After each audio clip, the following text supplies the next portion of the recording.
हम लोग पढ़ रहे थे सोशल रिलीजियस रिफॉर्मेशन मूवमेंट, है ना, सोशियो रिलीजियस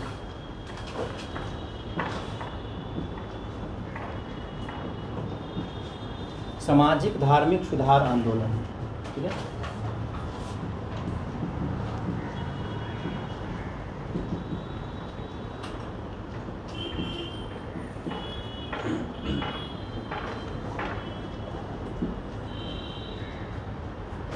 आ रहा उसमें दिख रहा है लेटर, छोटा लग रहा है, छोटा लग रहा है। सामाजिक धार्मिक सुधार आंदोलन, है ना। ये सुधार आंदोलन का मतलब क्या है? सुधार आंदोलन का मतलब है कि जो हमारा सोसाइटी है ना, सोसाइटी है और जो धर्म है, इसमें कहीं ना कहीं कुछ कमियां हैं या कुछ कुरीतियां हैं, कुछ समस्याएं हैं जिसमें कुछ सुधार किए जाने की आवश्यकता है। ठीक है ना, परिवर्तन अलग चीज़ होता है। ठीक है, परिवर्तन अलग होता है, कोई नया धर्म हम चला दिए। एक होता है जो प्रिवेलिंग रिलीजन है, जो चल रहा है ना, धर्म चल रहा है, उसी की बुराइयों को, कुरीतियों को दूर करके उसमें नयापन लाने। ठीक है, ये चीज़ था यहाँ पर। तो दो तीन चीज़ समझना है, आखिर इसकी आवश्यकता क्यों पड़ी, ये क्यों आया यहाँ पर, सामाजिक धर्म सुधार आंदोलन की ज़रूरत क्यों पड़ी। तो सुधार के पीछे बहुत सारे रीजन हैं। एक तो तुम देख रहे हो कि पहला कारण है कि हमारे जो धर्म है, समाज, हमारा समाज है या हमारा धर्म है, इस धर्म में बहुत सारी कुरीतियाँ यहाँ पर थी, बहुत सारी कुरीतियाँ मौजूद थी। ठीक है, ऑर्थोडॉक्स सोसाइटी था हमारा, परंपरागत समाज, और परंपरागत समाज में बहुत तरह के रीति रिवाज, बहुत तरह की समस्याएं और बहुत तरह के इविल्स यहाँ पर शामिल था, और इस बात को भारतीय लोगों ने धीरे धीरे समझा। दूसरी तरफ जब अंग्रेज यहाँ पर आए थे, अंग्रेजों का शोषण यहाँ पर चल रहा था। ठीक है, शोषण, एक्सप्लॉयटेशन। एक्सप्लॉयटेशन के चलते क्या था, एक्सप्लॉयटेशन के चलते भारतीय धीरे धीरे अब इस बात को समझ रहे थे आखिर क्या कारण है कि अंग्रेज हम लोगों का शोषण इस तरह से कर रहा है ना। तो क्योंकि कहीं ना कहीं भारतीय समाज पिछड़ा हुआ है, भारतीय धर्म में कहीं ना कहीं कुछ कमियां होंगी, जिससे अंग्रेज अपने आप को श्रेष्ठ समझ रहे हैं और कन्वर्जन भी करवा रहा था। अंग्रेज यहाँ पर क्या कर रहे थे, कन्वर्ट भी करवा रहे थे, धर्म का परिवर्तन भी करवा रहे थे। इससे भारतीयों के मन में एक तरह से निराशा थी, मतलब इसके चलते निराशा भी थी। ठीक है, इनके अंदर विरोध की भी भावनाएँ थी। जैसे बहुत सारा विरोध या विद्रोह आंदोलन भी हम लोग पढ़ते हैं, विद्रोह पढ़ते हैं, आंदोलन पढ़ते हैं, है ना, सत्याग्रह बाद में पढ़ेंगे। ठीक है, तो एक तरह से यहाँ पर हम देख रहे हैं कि भारतीय निराश भी थे और विरोध में भी जा रहे थे। तीसरी तरफ क्या था, जो पश्चिमी सभ्यता थी, पश्चिमी सभ्यता का प्रभाव, ये भी बहुत बड़ा कारण है। मतलब अंग्रेजों के आने से धीरे धीरे जब अंग्रेज यहाँ पर इस्टेब्लिश कर गए, ब्रिटिश रूल, है ना, फिर ब्रिटिश सोसाइटी, ब्रिटिश कल्चर का जब इम्पैक्ट यहाँ पर देखा जा रहा था, तो भारतीयों के मन में ये बातें, बहुत चेंजिंग का एक विचार मन में आ रहा था। इसके साथ साथ मतलब इससे पॉजिटिवली प्रभावित जो था, पॉजिटिवली प्रभावित हो रहा था। इसे क्या था, मतलब सकारात्मक प्रभाव था, ब्रिटिश शासन का सकारात्मक प्रभाव। ये है ब्रिटिश शासन का नकारात्मक प्रभाव, शोषण के चलते निराशा, नाराजगी, विरोध का भावना, और पश्चिमी सभ्यता के प्रभाव के चलते अपने आप में परिवर्तन करने की जिज्ञासा। ठीक है, ये बात समझ रहा है ना। कोई भी व्यक्ति से, कोई गांव का व्यक्ति शहर में जाता है, शहर के कल्चर को देखता है, तो अपने आप में वो कुछ परिवर्तन, रहन सहन, सामाजिक जीवन शैली में थोड़ा परिवर्तन करने की कोशिश करता है। उसी प्रकार से यहाँ जब तुम शहर के बच्चे हो, तुम जब गांव में, अपने गांव में जाते हो, तुमको देखकर बहुत सारे लोग वहाँ पर भी चेंज करने की कोशिश करता है। क्लियर है ना। या हम लोग गांव में जाते हैं तो गांव के इन्वायरमेंट को देखकर हम लोग अपने आप के, अपने इन्वायरमेंट को ठीक करने की कोशिश करते हैं कि भाई हम लोग पेड़ पौधा होना चाहिए। ठीक है, वो लोग सोचता नहीं, इसके जैसे हमको रहन सहन होना चाहिए। तो यूरोपीय के साथ यहाँ पर यूरोपीय भारतीयों के आपस में मिलने से क्या हुआ, इसका प्रभाव पड़ा। जैसा है अंग्रेजी शिक्षा,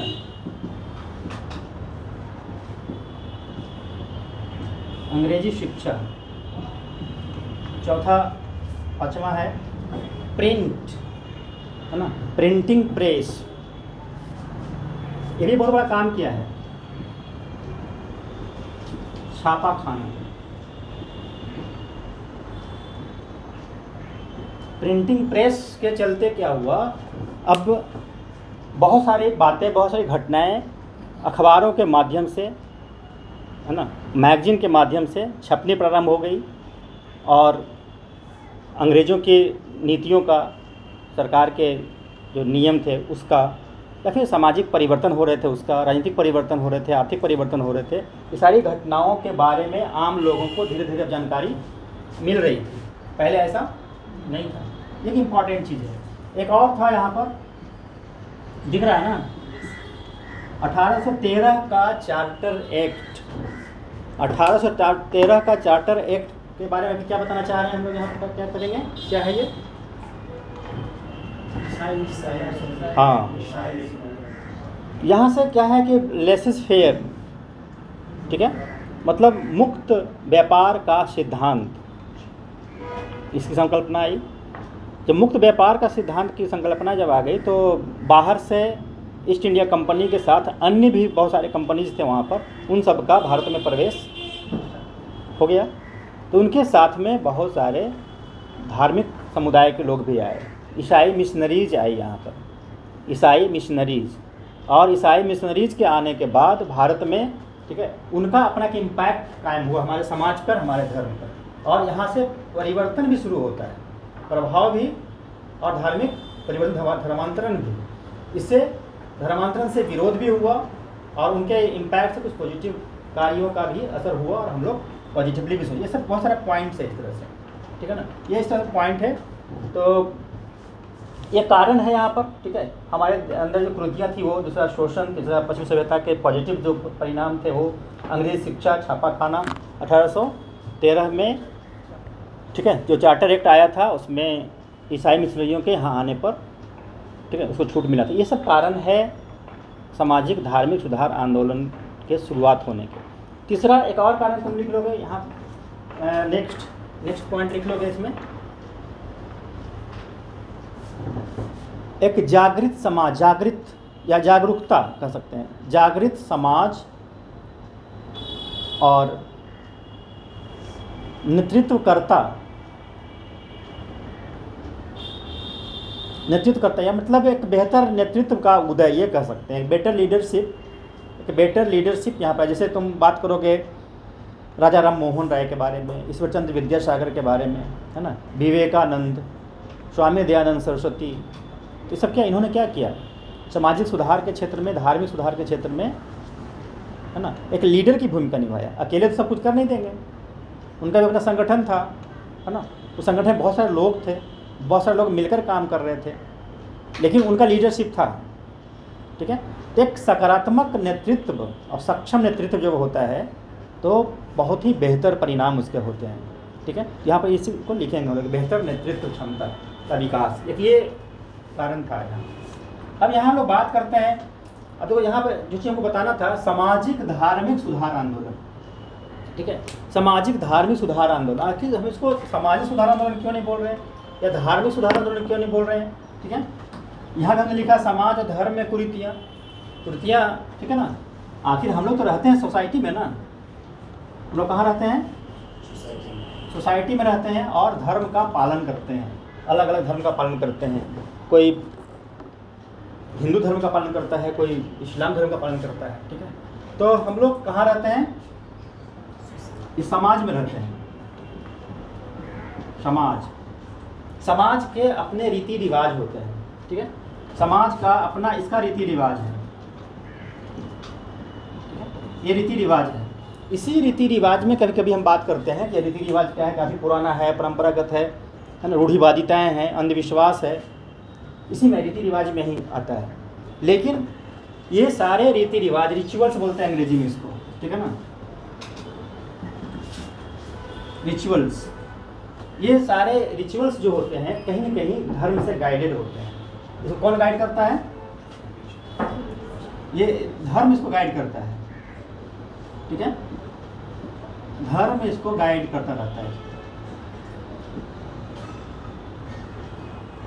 धर्म गाइड करता है।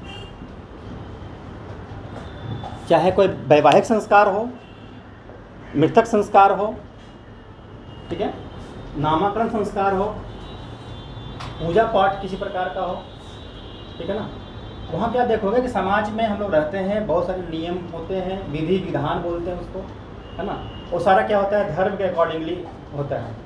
विवाह को ही लोगे तो हिंदू धर्म में अलग तरीके से होता है, इस्लाम धर्म में अलग तरीके का होता है। विवाह तो विवाह है ना। विवाह तो सामाजिक विज्ञान में या समाजशास्त्र में कहते हैं विवाह एक संस्था है, इंस्टीट्यूशन है, ठीक है ना। और यहाँ क्या हो रहा है, गाइड हो रहा है अलग अलग धर्म से, इसलिए यूनिफॉर्म सिविल कोड की बात की जा रही है, ठीक है ना, एक समान नागरिक संहिता की बात की जा रही है। तो यहाँ पर क्या हो रहा है, धर्म गाइड कर रहा है इसको। बाल विवाह, जैसे एक एग्जाम्पल हम लेते हैं, बाल विवाह, ठीक है, सती प्रथा, ये सब एग्जाम्पल एक है, ठीक है, केवल हम एक एग्जाम्पल लिए हैं। अब बाल विवाह मतलब कन्याओं की शादी कम उम्र में कर देनी चाहिए। ये बुराई कहाँ है, समाज में। समाज में बुराई है कि भाई समाज में बच्चों की, लड़की की शादी कम उम्र में कर देनी चाहिए। या कोई महिला है, उसका पति अगर डेथ कर गया है तो उसको सती हो जाना चाहिए। कहाँ था, समाज में था। लेकिन बाल विवाह को प्रमोट करने के लिए या सती प्रथा को प्रमोट करने के लिए जो विचार थे, आइडियोलॉजी थे, ये आइडियोलॉजी कहाँ से गाइड हो रहे थे, धर्म से गाइड, यहाँ से गाइड हो रहे थे, और धर्म उसको गाइड कर रहा था, ठीक है ना। प्रॉब्लम समझ में आ रहा है ना, समझ इस चीज़ को गाइड कर रहा है धर्म, हो रहा है कहाँ, बुराइयाँ कहाँ है, समाज में। गाइड कौन कर रहा है, धर्म गाइड कर रहा है। अब तुमको इसको ठीक करना है, सुधार करना है। हमको क्या करना है, इसमें सुधार करना है, ठीक है ना। तो सुधार किस में करना पड़ेगा, अगर समाज में सुधार करते हैं, सीधे किसी को कहते हैं कि भाई बाल विवाह नहीं करो, सती प्रथा नहीं करो, ठीक है ना, तो व्यक्ति उस चीज़ को एक्सेप्ट नहीं करता है, ठीक है, एक्सेप्ट नहीं करता है। जैसे कहते हैं माता पिता की सेवा करो, तो बहुत लोग करता है, बहुत लोग नहीं भी करता है। लेकिन जब बताया जाता है कि नहीं, माता पिता धरती पर भगवान के समान है, जो माता पिता को सेवा नहीं करता है उसको भी बाल बच्चा वैसा ही करेगा, मतलब एक नैतिकता की बात होती है ना, मोरालिटी की बात बताई जाती है, हिंदू धर्म की बात बताई जाती है, वेद पुराण की बात बताई जाती है ना। तब हम लोग क्या करते हैं, अपने आप को डिसिप्लिन में रखते हैं और माता पिता की सेवा करते हैं। अदरवाइज कोई नहीं करेगा। तो अगर ऐसा ही केवल एक बना दो तो जिस तरह से अभी भी बहुत लोग नहीं ही करते हैं, तो नहीं करेगा और नहीं करेगा लोग। तो ये बना दिया गया है चीज़ को कि माता पिता धरती पे भगवान होते हैं, है ना। अदरवाइज संस्कृत में बहुत सारे पहले ज्ञानामृतम शुभाषितानी तो लोग पढ़े हो गए, है ना। तो बहुत सब तरह के सदुक्तियाँ होती थी, उसमें इन सब बातों को शामिल किया जाता था, और नैतिक शिक्षा उसमें सब बातों को शामिल किया जाता था कि बच्चे इसी को सीखेंगे। लेकिन बच्चा सीख जब भी बड़ा हो गया है, सब सब पढ़ने के बाद कितने लोग इस काम को करते नहीं करते हैं, क्योंकि वो हर चीज़ को साइंस के दृष्टिकोण से देखते हैं, हर चीज़ को इकोनॉमी के दृष्टिकोण से देखते हैं, ठीक है ना, इकोनॉमी के दृष्टिकोण से देखते हैं, तो उस काम को नहीं करता है। उसको अगर धर्म के दृष्टिकोण से अगर देखा जाए, बांध दिया जाएगा तो लोग क्या होता है, थोड़ी देर के लिए बांधता है, उस पर नैतिकता का एक अवलंबन आ जाता है, नैतिकता की बात आ जाती है, ठीक है ना। यहाँ भी वही चीज़ था। अगर हमको समाज में सुधार करना है तो इसकी जो बेड़ियाँ हैं, जो बंधन है, तो समस्याएं जहाँ से आ रही हैं, ये है धर्म, है ना, यहाँ से आ रही है। तो इसको ठीक करना पड़ेगा। मतलब हमको अगर सुधार करना है तो इसकी बुराइयों को ठीक करना पड़ेगा, इसको ठीक करना। किसको ठीक करना है, धर्म को ठीक करना होगा, धर्म की बातों को रखना होगा वहाँ पर। तो अगर ये धर्म का ये ठीक हो जाएगा, ये अगर देखो ये वाला पार्ट जो है, और ये पार्ट अगर बेहतर हो जाए, मतलब जकड़न अगर ख़त्म हो जाए, तो समाज क्या हो गया, ये समाज बेहतर हो गया, है ना। सुधार किया हुआ समाज हो जाएगा, सुधरा हुआ समाज होगा, बेहतर समाज होगा। इसीलिए यहाँ पर हम लोग बात करते हैं सामाजिक धार्मिक सुधार आंदोलन, मतलब समाज ही नहीं, ठीक है ना। आज सीधे समाज सुधार की बात करेंगे, लोग एक्सेप्ट नहीं करेगा। जैसे हमने बाल विवाह के बारे में बताया यहाँ पर, ठीक है। यहाँ दो चीज़ था, इसे हम पिछले क्लास में नाम बता रहे थे, अक्षय कुमार दत्त। अक्षय कुमार दत्त, उन्होंने चाइल्ड मैरिज को लेकर काफ़ी प्रयास किया, बाल विवाह निषेध के लिए काफ़ी प्रयास किया, लेकिन लोग कम सुनते थे। उन्होंने इसके लिए विभिन्न प्रकार के एग्जाम्पल पेश किए, तर्क दिया उन्होंने, ठीक है, जैविकीय उदाहरण दिया, बायोलॉजिकल कारण बताया कि कम उम्र में शादी के क्या क्या दुष्परिणाम होते हैं। फिर भी बहुत लोग इसको नहीं माने, तब उन्होंने फिर धर्म को ही जोड़ा इसमें। तो प्राचीन परंपराओं को लिया कि वैदिक धर्म में, खासकर एक वैदिक काल में बाल विवाह नहीं होते थे, तो हमारी परंपराओं में ऐसा है, हमारे धर्म में ही ऐसा है, तो आप लोग ऐसा कैसे कर रहे हैं। एक तो जैविकीय कारण हो गया, दूसरा धर्म से उसको जोड़ा, पुराने परंपरा का सनातन धर्म से, वैदिक धर्म से उसको जोड़ा, ठीक है ना। एक धर्म से जोड़ करके उसको उन्होंने तर्क को रखा, तो धीरे धीरे उसके बारे में लोग जानने समझने लगे, ठीक है। सती प्रथा तो देखो इतना करने के बाद भी ठीक नहीं होता है, हमें कानून बनाना पड़ता है, लॉर्ड विलियम बेंटिक को कानून बनाना पड़ता है, कानून बनने के बाद ही ये इम्प्लीमेंट होता है। तो इस प्रकार से हम लोग को समझना है समाज सुधार का मतलब क्या है। धर्म में, जो धर्म में बुराइयाँ कहाँ है, धर्म में। आज भी लड़ाइयाँ ज़्यादा कहाँ होती है, सामाजिक लड़ाइयों से ज़्यादा धार्मिक लड़ाइयाँ होती हैं, राइट हो जाते हैं, ठीक है ना। तुमको जाति के बारे में कोई कुछ बोलता है तो कम बुरा लगता है, धर्म के बारे में बोलता है तो ज़्यादा वो हिंच करता है, ठीक है। हिंदू मुस्लिम राइट जल्दी हो जाता है, दो जाति के बीच लड़ाई होती है तो थोड़ा हल्का रहेगा, नहीं हो सकता है, ठीक है ना। तो इस टाइप से कॉन्सेप्ट है। यहाँ यह जो सुधार की बात हम लोग कर रहे हैं, बेसिकली ये सुधार कहाँ पर होगा, जिस क्षेत्र में ये जो कारण जो देखे थे, जिस क्षेत्र में ये सारे कारण का प्रभाव ज़्यादा होगा। और ज़्यादा प्रभाव कहाँ था, जो प्रेसिडेंसी वाला एरिया था, जो 1850 के दशक में 3 प्रेसिडेंसी गठित हुई थी, वो 3 प्रेसिडेंसी में इसका ज़्यादा प्रभाव था। कलकत्ता, बॉम्बे और मद्रास, ठीक है ना, ये 3 पार्ट था इसका।